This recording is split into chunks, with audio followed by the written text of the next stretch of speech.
O vídeo de hoje é sobre a Hypera. Você conhece essa empresa? A Hypera é a maior indústria farmacêutica do Brasil. Ela produz produtos como Neosaldina, Cepacol, Buscopan. Uma hora ou outra você vai precisar. Mas e aí? Será que é uma boa investir nessa empresa? Tem muita gente que está olhando essa empresa por causa do preço da ação. E hoje o preço da ação está em torno de R$20, que é mais ou menos o preço de 2015 e 2016. Mas vale a pena comprar? Quais são os riscos? Quais são os fatores que podem atrapalhar a escalada do preço da ação da Hypera? Nesse vídeo eu vou fazer a avaliação econômico-financeira da Hypera e vou responder essas perguntas, ok? Se você gosta desse tipo de conteúdo, já dá um like de uma vez aí e vamos embora pro vídeo. A Hypera Pharma foi fundada em 2001, inicialmente atuando nos mercados de produtos de higiene pessoal, limpeza e alimentos. E somente em 2007 a companhia expandiu suas atividades para o setor farmacêutico, com a aquisição da DM Indústria Farmacêutica. Em 2008, a empresa estreou na B3, já integrando o novo mercado, o mais alto segmento de governança corporativa no Brasil, e captou cerca de R$700 milhões na oferta inicial de ações. A expansão da Hypera no segmento farmacêutico começou de forma inorgânica, com a compra da Fermasa em 2008. A Neoquímica foi comprada em 2009 e a Montecorp em 2011. Já em 2012, a empresa criou a Bionovis em parceria com a Axé Laboratórios e a União Química Farmacêutica Nacional. Mas o plano de crescimento e redirecionamento comercial não parou por aí. Em 2015, a empresa iniciou sua fase de desinvestimento e vendeu as operações de cosméticos, preservativos e descartáveis. E um novo ciclo de aquisições de marcas começou em 2020, com a compra da marca Buscopan. E no ano seguinte, em 2021, a empresa adquiriu o portfólio da Takeda, incluindo a marca Neosaldina, e pagou $825 milhões.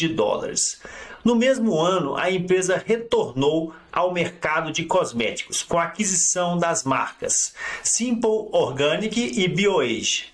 Em 2022, a empresa comprou o portfólio de marcas da Sanofi, que inclui marcas de renome nacional, como o ASS e o Cepacol, e pagou $190 milhões. Sendo assim, pelos idos de 2020 a 2022, a empresa investiu mais de R$6 bilhões. Devido a esse forte processo de aquisição de portfólios e ativos, a empresa atualmente apresenta métricas de alavancagem elevadas. Mas hoje a Hypera Pharma é a maior empresa farmacêutica do país em termos de faturamento.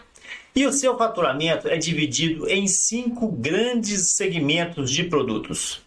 Medicamentos isentos de prescrição são responsáveis por 30% do faturamento. Medicamentos com prescrição, 33%. Similares e genéricos são os medicamentos da Neoquímica, são responsáveis por 23% do faturamento. Os produtos de skincare, que são os cosméticos que destinam aos cuidados com a pele, são responsáveis por 9% do faturamento. O mercado institucional, que é formado por produtos de alto custo, geralmente destinados para oncologia, imunologia e doenças raras, geralmente são comprados por planos de saúde, hospitais e governo, e são responsáveis por 5% do faturamento. Com o aumento da expectativa de vida, estima-se que em 2060, 30% dos brasileiros terão mais de 60 anos de idade. Isso representa um grande potencial de crescimento para o setor no longo prazo. Além disso, a Hypera é líder de mercado, sendo a maior farmacêutica do Brasil. A empresa tem crescido significativamente através de aquisições, mas também possui uma divisão relevante de pesquisa e desenvolvimento. Isso contribui para uma grande diversificação de produtos no Brasil. As ações da Hypera são negociadas pelo código HYPE3. O volume de negociações é alto, algo em torno de 150 milhões de reais por dia. O indicador beta é 0,91. Mas só lembrando, o que é indicador beta? O beta é um indicador que correlaciona o preço da ação com o preço do benchmark, que no caso é o Ibovespa. Então, a cada 1 ponto percentual que o Ibovespa se movimente para cima ou para baixo, é de se esperar que a ação da Hypera se movimente em 0,91. A volatilidade da Hypera é de 33,18%. Bora lá, pessoal, fazer a avaliação econômica financeira da Hypera. Eu utilizo a análise dinâmica de balanços. E o que é isso? Eu pego aí as 200, 300 contas do balanço patrimonial, faço uma reclassificação para conseguir oferir esses três indicadores, que é o capital de giro, a necessidade de capital de giro e o saldo de tesouraria. E fiz isso para todos os anos, de 2019 até 2024, ok? E para começar, eu gosto de fazer o gráfico de blocos do último período disponível, que no caso é 2024. E faço isso para entender que empresa que é essa, né? É fazer um chute inicial, tá? Um estudo inicial. E qual que é a situação? É uma empresa que tem um capital de giro estimado em 2 bilhões 740 milhões de reais, mas tem uma necessidade de quase 2,4 bi, né? 2 bilhões 396 milhões. Então, 2,7 bi menos 2,3 bi deu 345 milhões de reais. E é com esse dinheiro que a empresa vive o seu dia a dia. Se eu olhar somente essa representação aqui, eu ficaria bem satisfeito com ela. Falei assim, não, uma empresa legal, uma empresa que tem um capital de giro superior à necessidade e que tem um saldo de tesouraria legal. É uma empresa que tem liquidez. Mas as coisas não são assim, né, pessoal? A gente tem que tentar entender o passado da empresa para ver como que ela chegou nessa situação, para ver as tendências, né? E aí é o seguinte, eu gosto muito da análise dinâmica porque ela te mostra as informações, né, e te direciona aonde você tem que estudar. Diferentemente da análise fundamentalista, né, que tem aqueles indicadores e tal. Ali, para você entender uma empresa, você vai ter que ir para a internet, pegar uma série de informações, trabalhar a ermo, tentar escafunchar, tentar achar alguma informação sobre a empresa, né?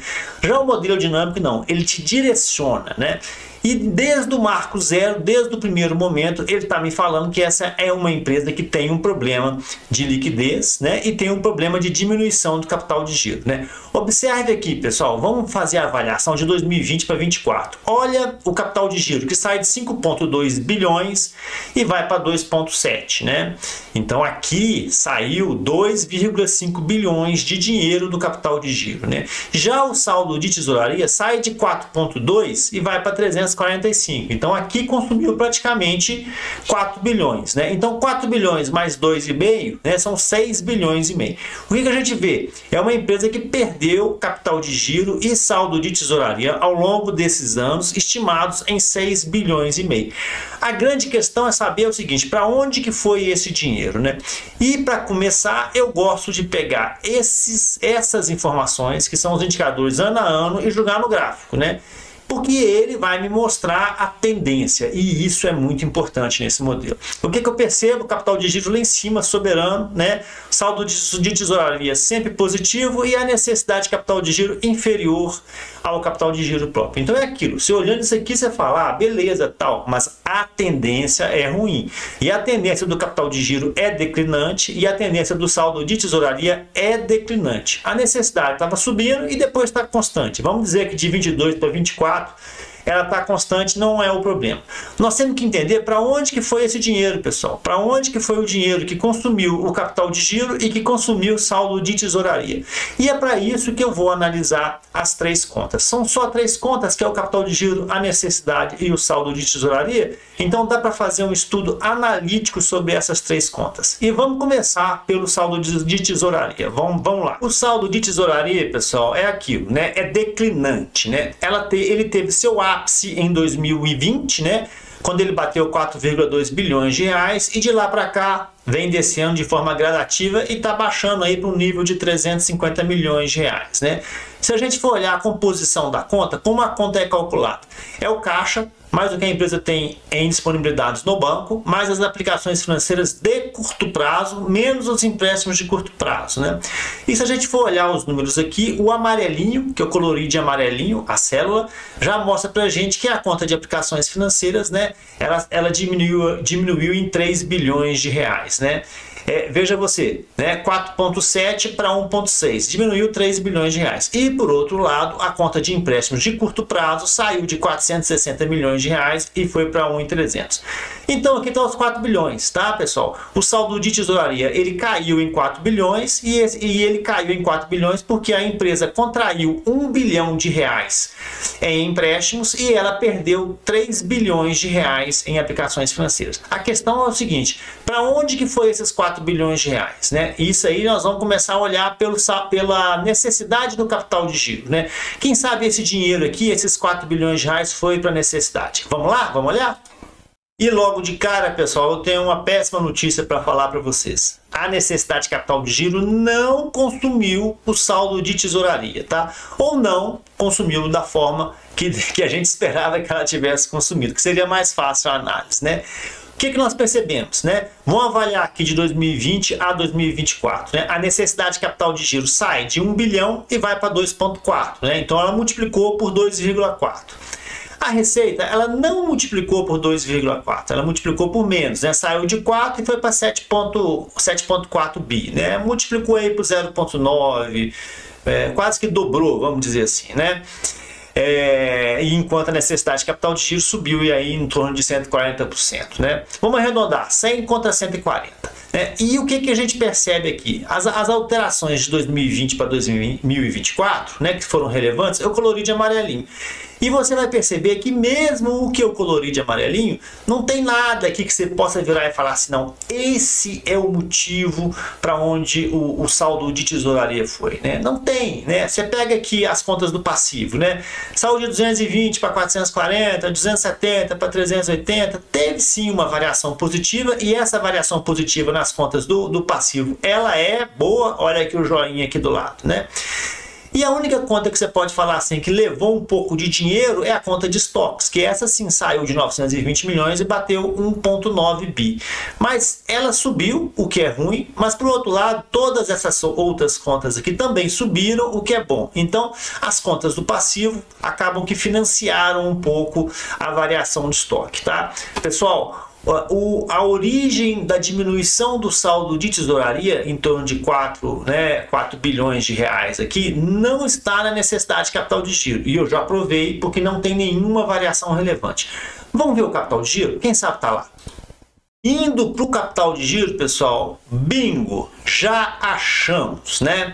E eu colori de amarelinho os pontos mais importantes, né? Em primeiro lugar, olha a conta de empréstimo, saindo aqui de 5 bilhões em 2020 e batendo aqui 7,9 bilhões em 2024, né? Então aqui é praticamente 3 bi. Né? Isso sem contar que em 2019 ela já tinha dado um aumento significativo, né? De 19 para 20, já tinha saído de 1,2 e indo para 5 bi. Então é uma empresa que está acelerando os empréstimos de longo prazo, né? Isso, sob o ponto de vista da gestão do capital, é bom porque te dá dinheiro para fazer o gerenciamento, né? Mas isso aqui é endividamento, né? E nós vamos ver lá na frente qual vai ser o impacto desse acréscimo de capital aqui, né? Mas o grande ponto, pessoal, é o seguinte, né? Olha a conta de imobilizado e a conta de intangível, né? Em 2020, vamos fazer uma conta global aqui, ó, 6 mais 1 dá 7, aqui dá 8 bilhões de reais, né? Somando esses dois aqui aproximadamente. Em 2020, o imobilizado e o intangível era 8 bi. Em 2024, o imobilizado e o intangível, ó, 11 mais 3 dá 14, 15, quase 16 bilhões de reais, né? Então você tem aqui 8 para 16 é 8, né? Então quer dizer que a empresa acrescentou aí em termos globais de 2020 para 2024 8 bilhões de reais, né? E principalmente na conta de intangível, né? E de forma macro, pessoal, o imobilizado são as fábricas, é aquilo que é palpável na empresa, né? São as fábricas, são os escritórios, são as máquinas, equipamentos, a frota de veículos, esse tipo de coisa, né? O intangível são as marcas, né? E nós vimos que sim, a Hypera, ao longo desse período de 20, 21 e 22, ela comprou aí mais de 6 bilhões de reais em marcas, né? Comprou a Buscopan, Neosaldina, Cepacol, comprou um monte de empresa. Olha o videozinho que eu fiz lá, a primeira parte, são 5 minutinhos. Pode ser que ele seja chato, entendeu? Mas ele é interessante porque ele contextualiza a situação da empresa, ok? Então a gente vê que é uma empresa que ela imobilizou muito ao longo desses anos, né? E aí essa imobilização ela consumiu caixa, né, que eu já provei para vocês aqui, ela consumiu esse caixa aqui de 4 bilhões de reais, mas esse dinheiro não foi suficiente, né, porque o saldo de tesouraria era um 4 bi, né, só que aqui ela colocou, ela teve um acréscimo de 8 bi na conta de intangível imobilizado, né, então 8 menos 4 sobrou, faltou 4 e ela pegou dinheiros de terceiros, empréstimos e financiamento, né, então é isso, pessoal, tá, a empresa, ela nesse processo muito forte, né, de crescimento inorgânico, né? A gente fala que é inorgânico porque ela está comprando outras operações, comprando outras marcas para aumentar o seu faturamento. Como ela não tinha o dinheiro todo, ela consumiu o seu caixa, né, de 4,2 para 3,4 e ainda pegou dinheiro de terceiros no banco, empréstimos de longo prazo, né? E pegou dinheiro também de curto prazo, né? O que tem de importante também, além disso aqui, é a conta de capital social e a conta de reservas, né? Você pega aqui a conta de reservas de lucros, que sai de 6,1 bi, bate 1,4. Para onde que foi esse dinheiro, Igor? Esse dinheiro ficou no capital social, ficou lá no patrimônio líquido da mesma forma, tá? Houve uma integralização de parte das reservas, ok? Por isso que a reserva de lucro cai de 6,1, vai para 1,4 e o capital social cai de 4,4 para 9,7. Sob o ponto de vista da liquidez, não altera nada, porque ela está saindo só de uma conta de reserva e está indo para a conta de capital social, tá? O que impacta mesmo na companhia foi esse grande período na qual ela fez muitos investimentos, né, de forma muito forte, né, consumiu capital de giro e consumiu empréstimos e financiamentos, né, e isso vai ter impacto aonde? No endividamento, né, pessoal? Olha aqui, o endividamento dela em 2019 era negativo, ela tinha uma dívida líquida negativa de 830 milhões de reais, né? Em 2020, ela já tinha uma dívida positiva de 860 milhões de reais, mas agora em 2024 a dívida está batendo 7,5 bi, né? É muito dinheiro, né? E como é que eu calculei isso? Né? Eu peguei o caixa, banco e aplicações financeiras e deduzi aqui os empréstimos de curto e de longo prazo, tá? Essa primeira linha aqui é os empréstimos de curto, a segunda linha são os empréstimos de longo prazo. Aqui é o saldo de derivativo, o perde e ganha, que aqui está o saldo, né? E aí, a situação está ruim? Tá, a situação está ruim, porque ela tem uma dívida líquida muito alta de 7,5 bi, né? Por que ela é alta? Porque ela só gera um EBIT de 1,8. Então, esse indicador que eu gosto de trabalhar, que é dividir a dívida líquida pelo EBIT, está estimado em 4,1, né? Então, isso significa o quê? Isso significa que a empresa gastaria 4,1 anos para pegar o seu EBIT e pagar a sua dívida líquida, né?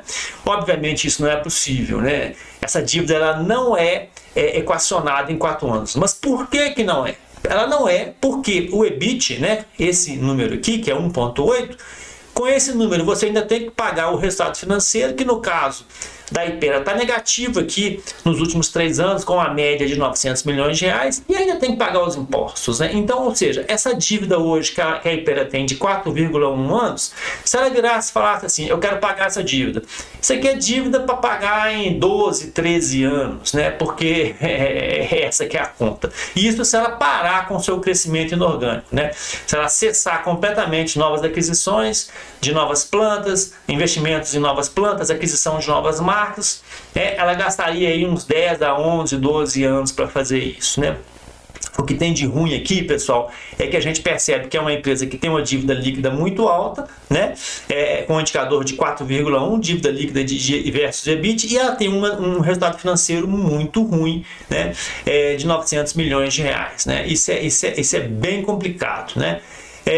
Agora vamos caminhar um pouquinho aqui. Eu fiz um trabalho aqui sobre a questão dos principais indicadores da DRE, que é o faturamento, o CMV, o EBIT, né, o resultado financeiro, né, o resultado financeiro são juros recebidos menos juros pagos, mais o saldo da conta de derivativos, né, que está aqui dentro.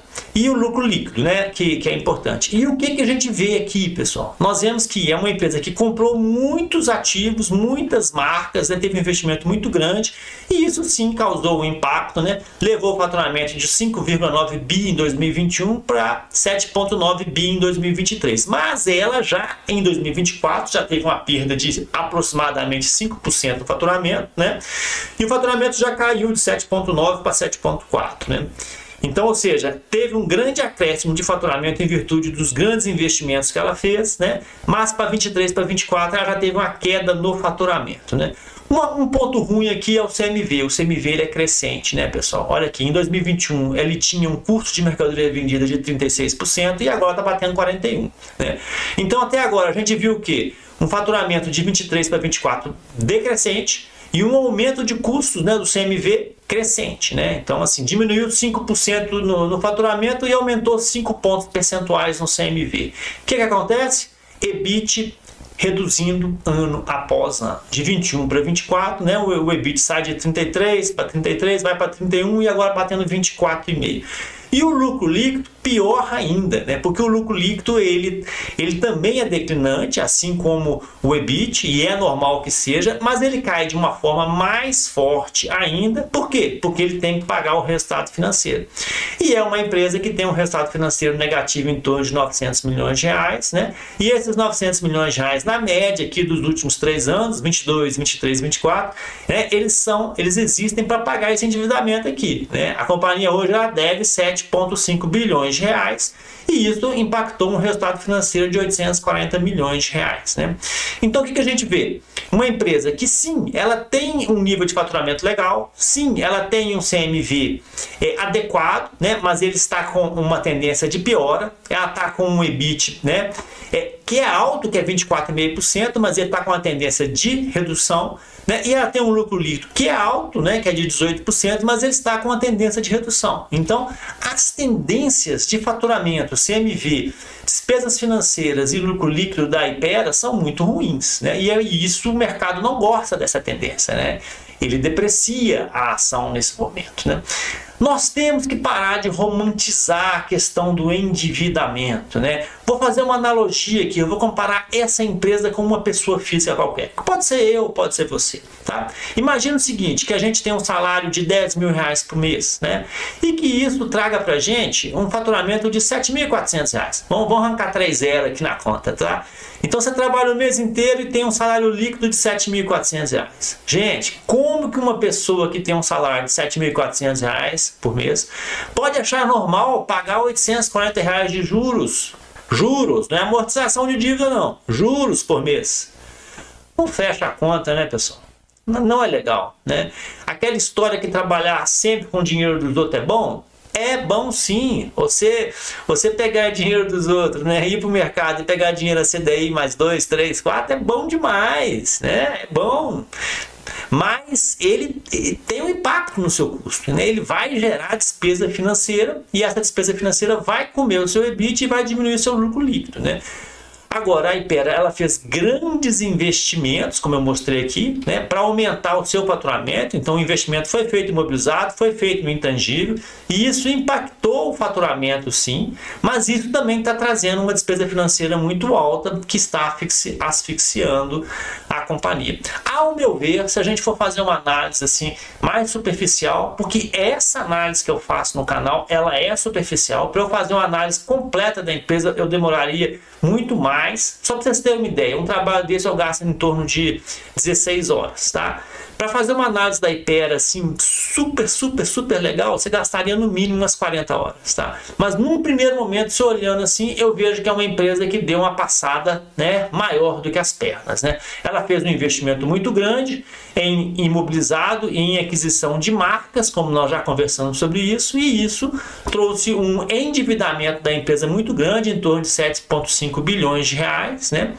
O faturamento ele cresceu, mas eu acho que ele deveria crescer mais, né? E de 23 para 24 diminuiu, CMV crescente, EBIT reduzindo mês a mês e uma despesa financeira que está asfixiando a empresa ainda de forma controlada, mas, né, se esse faturamento continuar a cair, a relação EBIT versus dívida líquida vai piorar e aí o mercado vai bater mais ainda na marca, tá?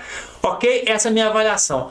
A Hypera é uma empresa bacana? É uma empresa bacana. Mas eu entendo que ela deu uma passada maior do que as pernas, fez uma aquisição de um imobilizado muito grande e isso provocou um endividamento grande da empresa. Ela não está conseguindo segurar o faturamento, não está conseguindo manter o CMV, o EBIT e o lucro líquido conforme a história passada. Ok, pessoal? Então vamos lá, pessoal. Agora eu vou responder a pergunta. Qual a situação econômico-financeira da Hypera? É uma boa empresa? Quais são os riscos que eu vou correr se eu investir na Hypera? Será que o preço da ação vai subir? O que pode impactar? O que pode atrapalhar? Bora fazer essa análise? Então vamos lá. E para começar, vamos falar um pouquinho do setor, né? Por que o setor é legal? O setor é legal porque ele é descorrelacionado com o PIB. E isso é muito importante, a gente ter alguns papéis na carteira que são descorrelacionados. Mas por que o setor de saúde ele é descorrelacionado com o PIB, né? Eu vou citar dois aspectos que para mim já basta. Primeiro é o envelhecimento da população. Uma coisa que é de conhecimento público é que a população brasileira está envelhecendo. E o que isso acarreta? Utilização de medicamentos de forma contínua e crescente ao longo do tempo. Isso é inquestionável, né? Agora, um segundo aspecto é o seguinte: o consumo do remédio ele é inadiável. Você não pode adiar. A maioria dos remédios são de uso constante ou de uso emergencial. Vamos lá. Se você tem uma dor de cabeça, você vai na farmácia e compra uma Neosaldina. Quem produz a Neosaldina? A Hypera. Você tem um problema estomacal, por exemplo, você pode ir na farmácia e comprar um Buscopan. Quem produz o Buscopan? A Hypera. Se você tem algum problema mais sério, você pode fazer utilização de remédios de uso recorrente, né, de uso contínuo, a Hypera produz. Agora, se a situação do paciente é mais grave ainda, né, ela pode ser atendida, né, naqueles remédios de oncologia, de doenças graves. Quem produz? Também a Hypera produz. Então, o que acontece? O remédio, o consumo do remédio, da maioria dos remédios, ele é inadiável. E isso faz com que o setor seja um pouco descorrelacionado com o PIB. E isso é bom. Agora, vamos falar da empresa, né? O que nós vimos? Que a Hypera é uma empresa que tem crescido o faturamento de forma relevante. De 2019 para 2024, ela aumentou seu faturamento em praticamente 2,2 vezes, né? Mais do que dobrou, né? E isso é muito bom, né? O que nós vimos? Nós vimos que o capital de giro da empresa ele é maior que a necessidade de capital de giro, e isso faz com que a empresa tenha um saldo de tesouraria lá, que hoje está em torno de 350 milhões de reais, e que isso garante liquidez para a empresa. Ok, né? A gente olhou e constatou que o saldo de tesouraria ao longo desses anos, né, de 2020 para cá, ele é declinante. O capital de giro também é declinante. A empresa perdeu muita robustez de liquidez no saldo de tesouraria e de disponibilidade de capital de giro, né? E isso tem nome e sobrenome. Nós vimos que o grande fluxo de investimentos que a Hypera fez, principalmente nos idos de 2021, 22 e 23, consumiu o saldo de tesouraria, parte do capital de giro e ainda, né, fez com que a empresa fosse no mercado pegar empréstimos, né? E isso, até um certo ponto é bom, e depois aquele limitezinho passa a ser ruim. Mas vamos conversar um pouco mais sobre isso, né? Nós vimos que a empresa é uma empresa que tem um EBIT legal, em torno de 25%. E ela tem um lucro líquido de 18%. Mas o que acontece? Essa diferença entre o EBIT e o lucro líquido está de 7%. E ela é até um pouco alta, né? Por que é alta? Por causa da despesa financeira, né? A Hypera, nos últimos 3 anos, tem pago aí uma média de 900 milhões de reais de despesa financeira, de resultado financeiro negativo. Ou seja, ela tem pago mais juros de despesa financeira do que recebido juros, né, de aplicações financeiras, né? E isso é decorrente de quê? De uma situação que hoje a Hypera tem uma dívida positiva de 7,5 bilhões de reais. E é muita coisa, né? Essa dívida lá pelos vídeos de 2020 ela já chegou a ser negativa e hoje ela é positiva, né? São 7,5 bilhões de reais de dívida que geram aí uma despesa financeira de algo em torno de 900 milhões de reais por mês. Então o que acontece? A Hypera de 21, 22, 23, ela fez um investimento muito grande, comprou muitas marcas de remédios, ampliou sua capacidade de produção, né? E isso era necessário. Por que que é necessário? Porque ou ela vai para o mercado para comprar marcas, né? Comprar direito de utilização, de fabricação daqueles remédios, daqueles medicamentos, ou ela desenvolve. Ela desenvolve? Desenvolve. Mas muitas vezes o próprio desenvolvimento ele custa mais caro do que você ir no mercado e comprar uma patente, uma marca, um direito de uso, né? E foi isso que ela fez, né? Ela foi para o mercado, comprou uma série de marcas, né? Isso custou muito dinheiro, algo em torno de 8 bilhões de reais. E aí ela teve que ir para o mercado, pegar empréstimo, sacou suas reservas de saldo de tesouraria, diminuiu o seu capital de giro e criou uma situação, né, de 2024. Se você comparar 24 com a situação de 21, é uma situação econômico-financeira pior. Né? É uma empresa que tem indicadores piores e que tem um endividamento maior e que hoje paga uma despesa financeira de algo em torno de 900 milhões de reais por mês. E isso é ruim, né? Além disso, ela trabalha num segmento que ele tem que ter investimento em propaganda e marketing, né? E tem que ser constante, né? A Hypera já foi considerada o maior vinculador de propagandas no Brasil, né? Quem mais gastava dinheiro. Em 2023, ela gastou 1,3 bilhões de reais em propaganda e marketing. E ela tem que gastar, porque se ela não gastar, o que vai acontecer? As vendas caem. Esse tipo de mercado é assim, né? O mercado do varejo, se você tem que estar presente, né? Tem que aparecer, o seu nome tem que aparecer, tem que estar lá. Neoquímica Arena tem que estar estampado lá no estádio do Corinthians, você tem que ter patrocínio, você tem que ter vinculação em televisão, em YouTube, você tem que aparecer. Se você não aparecer, suas vendas diminuem. Né? Então ela tem aí 2 sócios relevantes, um sócio na propaganda e marketing, né, algo em torno de 1,3 bilhões por ano. Ela tem um outro sócio que ela criou, que é o resultado financeiro negativo aí em 900 milhões de reais, e esses 2 vieram para ficar. Né? Nós vimos que o endividamento da companhia, como ele está estimado em 7,5, se a gente considerar o EBIT que ela gera, né, a relação de endividamento endividamento dividido pelo EBIT dá 4,2. É alta, tinha que ser 1, no máximo 1. O que a gente vê no mercado é que as empresas buscam um indicador de no máximo 1. A partir de 1, quando você vai subindo, mostra que a empresa é alavancada. Ela está alavancada? Sim, está alavancada. É possível de ser pago? É possível de ser conduzido esse endividamento? Sim. Por quê? Porque ela tem uma parte da receita recorrente, né? Ela é líder no mercado no Brasil, tem bons produtos, né? Uma boa estrutura de produção. Então, sobre esse aspecto, ela consegue conduzir o seu endividamento, né? Nós vimos que é uma empresa que tem o payout, os dividendos muito baixos, né? Ela paga 4% de dividendos. Então, logo aí eu já falo com você, você está pensando em Hypera Pharma para dividendos, já esquece que não compensa, tá? E eu até acho que esses dividendos de 4% não são sustentáveis. Ela deveria pagar menos, né? Uma empresa que deixa na mesa um resultado financeiro anual de 1 bilhão de reais, 900 milhões de reais, né? Esse ano foi 950, 2024, vai ficar pagando dividendo?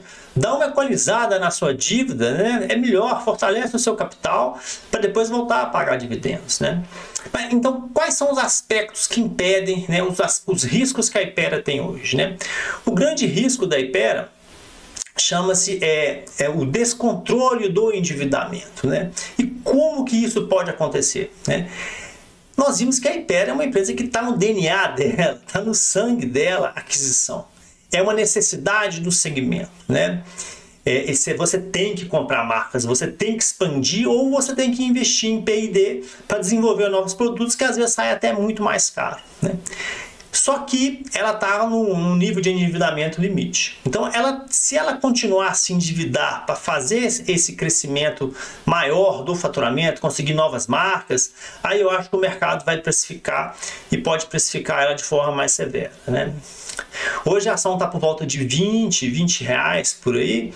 Ele pode subir, ela está num nível relativamente próximo ali de um fundo, né? Pode chegar a bater até os 45, 47 reais, mas pode cair mais ainda, né? Eu acho que o grande problema da Hypera é o seguinte: ela vai conseguir diminuir o endividamento nos próximos anos, e eu digo 25, 26, 25, 26, 27, ou ela vai voltar no processo de aquisições de marcas e de novas empresas. Se ela focar novamente agora na aquisição de marcas e de novas empresas, o endividamento vai disparar. Aí essa relação dívida líquida EBIT pode bater lá 6, 7, aí vai ficar muito ruim, realmente o mercado vai bater forte, né? Eu acho o seguinte: a Hypera é uma boa empresa, é uma empresa interessante, num setor muito legal, que é importante você ter um pouquinho, né, de saúde na carteira, né? Existem outras empresas interessantes, mas a Hypera também é. Mas o ponto de risco dela, o principal ponto de risco dela chama-se endividamento, né, e necessidade de crescimento inorgânico. Se ela botar o pé no freio, dá uma esfriada na panela agora, né? Baixa o fogo. Deixa de comprar mais marcas agora. Segura um pouco. Vamos resolver um pouquinho o endividamento. Desce esse endividamento para 3, por exemplo. Aí o preço da ação vai explodir, tá? O risco é esse. É o endividamento, né? Esse trade-off que tem que acontecer entre a aquisição de novas marcas, entre o crescimento inorgânico e o endividamento. Ela tem que conseguir esse equilíbrio, né? E nos últimos anos ela não conseguiu. E é por isso que o mercado a puniu, né, reduzindo o preço das suas ações. Ok? Espero que vocês tenham gostado. Gostou? Beleza, já dá um like. Não gostou? Deixa pra lá. O próximo vídeo vai ser melhor. E por falar em próximo vídeo, já vou dar um spoiler. O próximo vídeo vai ser sobre a RADL, né, a droga Raia, né, que é uma empresa interessante também do setor de saúde. Ok? Muito obrigado. Fiquem com Deus.